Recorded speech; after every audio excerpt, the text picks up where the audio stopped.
ప్రేక్షకులకు నమస్కారం. Senior intermediate Sanskrit విద్యార్థులకి సందులలో భాగంగా అంటే రోమన్ నంబర్ 12, 13 ప్రశ్నల్లో విభజించి కలిపి ఇచ్చేటటువంటి సందులలో రెండవ సంధి ష్టుత్వ సంధి. ఆ ష్టుత్వ సంధి గురించి ఇప్పుడు చూద్దాం. ముందుగా సూత్రాన్ని.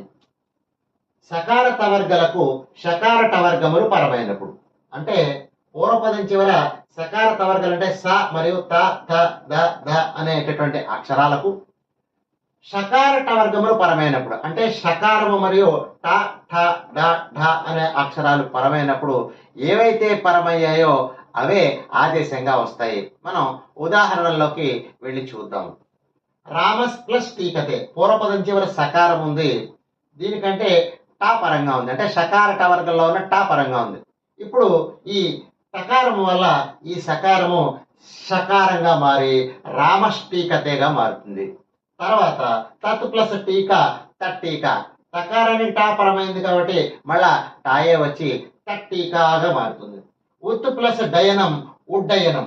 ఉత్ అన్నప్పుడు తకారం కంటే ఇక్కడ డా పరమైనప్పుడు మళ్ళీ డాయే ఆదేశంగా వస్తుంది. ఇక్కడ తకారానికి బదులుగా దకారం కూడా చెప్పుకోవచ్చు. ఉద్ ప్లస్ డయనం అని కూడా చెప్పుకోవచ్చు. ఉడ్డయనం.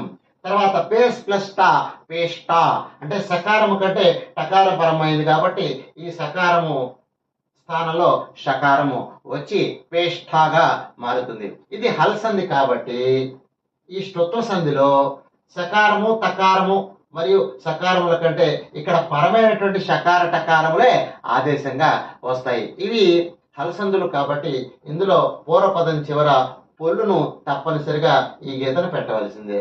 అలా పెడితేనే మార్కులు వస్తాయి. ఒకవేళ మర్చిపోయినట్లయితే మార్కులు పోతాయి. ఇది విద్యార్థులు జాగ్రత్తగా గమనించాలి.